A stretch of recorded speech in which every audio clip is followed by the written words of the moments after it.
Hello student, मैं बिमला पाठक madam. आज class 10th को मैं आपका काव्य खंड का पहला चैप्टर सूरदास के पद वाला एक्सप्लेन कर रही हूँ।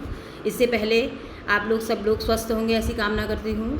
और लॉकडाउन के तहत हम लोग सब घर में रहने को मजबूर हैं, इसलिए ये इसके माध्यम से नेट के माध्यम से मैं आपको इस लेसन को पढ़ाने की कोशिश कर रही हूँ, समझाने की कोशिश कर रही हूँ। और उसके बाद उसको आप अपने उसमें देखिए। फर्स्ट चैप्टर आपका सूरदास द्वारा रचित पद है। थोड़ा हम इसके बारे में पहले सूरदास के बारे में आपको समझा दूँ कि सूरदास कौन थे। जन्मान थे और मथुरा में ही रहते थे। इन्होंने कृष्ण से संबंधित ब्रज भाषा में अपनी सारी रचनाएँ लिखी। ब्रज भाषा पर इनका मुख्य अधिकार रहा। तो इनका प्रसिद्ध ग्रंथ है सूरसागर, जिसमें से ये आपके पद लिए गए हैं। सूरसागर में एक भ्रमर गीत नाम का चैप्टर है। तो उसी चैप्टर में से भ्रमर गीत में क्या था उसके बारे में थोड़ा मैं आपको पहले समझा दूं कि भ्रमर गीत में वह अंश आता है जब श्री कृष्ण मथुरा चले गए, गोकुल से मथुरा चले गए। तो वहाँ कुछ समय रहने के बाद यहाँ से वहाँ उनको अपने ब्रज प्रदेश में, गोकुल प्रदेश में रहने वाली गोपियों की जब याद आई तो उन्होंने अपने साथी वहाँ मथुरा में उद्धव से कहा कि उद्धव, मुझे वहाँ के लोगों की बहुत याद आ रही है और वो भी हमें याद करते होंगे।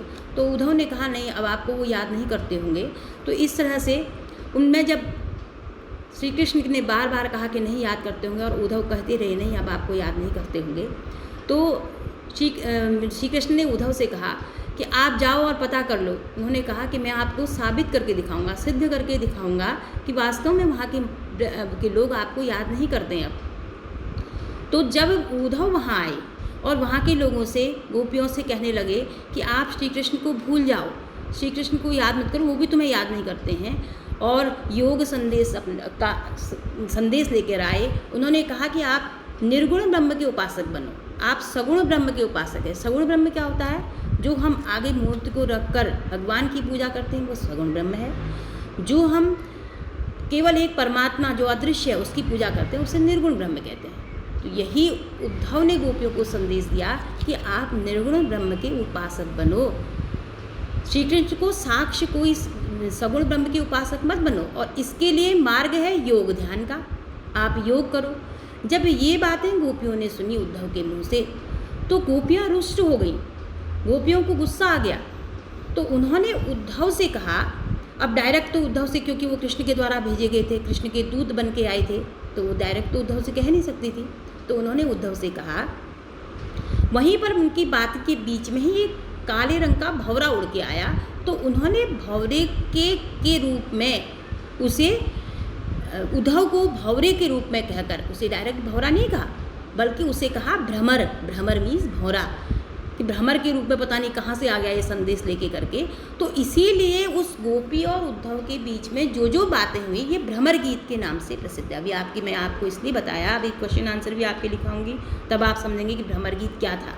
तो ये भ्रमर के ही नाम से उद्धव को गोपियाँ संबोधित करें, कह के नहीं, इनडायरेक्टली रूप से कह रही हैं। और इसीलिए इस पूरे पोर्शन का नाम भ्रमर गीत रखा गया।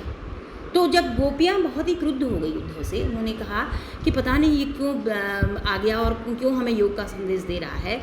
तो ऐसी बहुत सी, जो उनमें से जो भ्रमर गीत के बहुत सरल पद हैं, 4 सरल पद आपकी बुक में रखे गए हैं।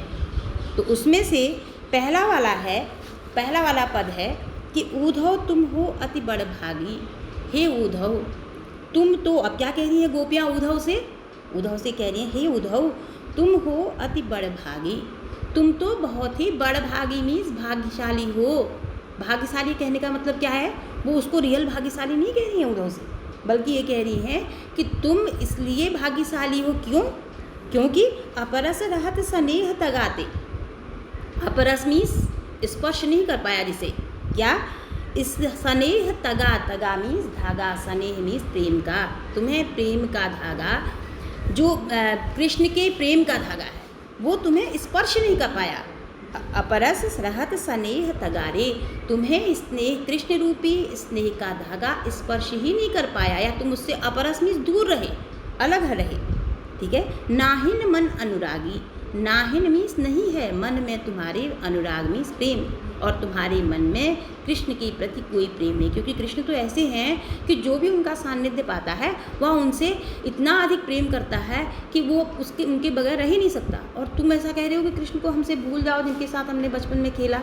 इसलिए तुम बहुत भाग्यशाली हो जो तुमने ऐसा दिल पाया है, ऐसा हृदय पाया है कि तुम जिसके साथ रह रहे हो उससे तुम किसी तरह का कोई अनुराग रख ही न पाओ। इसलिए कह रही हैं कि तुम अत्यधिक बड़भागी हो। पुरइन पात रहत जल भीतर, पुरइन मीन्स कमल का पत्ता, पुरइन कहते हैं कमल के, पात मीन्स पत्ते को। पुरइन पात रहत जल भीतर, कमल का पत्ता क्या करता है, जल पानी के अंदर रहता है, और तारस देह न दागी, और फिर भी उस कमल के पत्ते पर पानी का कोई असर नहीं पड़ता। तारस मीन्स उसकी पानी का देह में शरीर पर, न दागी मीन्स कोई दाग नहीं लगता। ज्यों जल माह तेल की गागरी, ज्यों जल माह में यहाँ पर उपमा अलंकार के द्वारा, जिस प्रकार जल में तेल की गगरी डुबा देने से उस तेल की गगरी पर पानी का कोई असर नहीं पड़ता। बूंद न ताकू लागी, उसमें एक बूंद भी नहीं लगता उस तेल की गगरी में। पीत नदी में पावन बोरो दृष्टि रूप पर आगी, तुमने प्रेम रूपी रूपक अलंकार द्वारा प्रीति नदी में पावन बोरो, प्रीति रूपी प्रेम रूपी नदी में पाँव डाला ही नहीं, बोरो मीन्स डालना, पैर को भिगाना।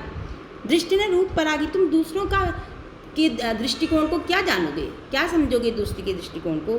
सूरदास जी कहते हैं कि गोपियाँ कह रही हैं अबला हम भोली भाली अबला नारियाँ हैं, जो गुड़ चाटी ज्यों पागी। जिस प्रकार गुड़ चीटी जो है वो गुड़ पर चिपक जाती है तो उसके बाद तभी निकलती है कि जब उसकी मृत्यु होगी, अन्यथा किसी तरह भी उससे अलग नहीं हो सकती। उसी प्रकार हम भी कृष्ण प्रेम में इस तरह से लग गए हैं कि किसी के कहने पर भी वह प्रेम कम नहीं हो सकता।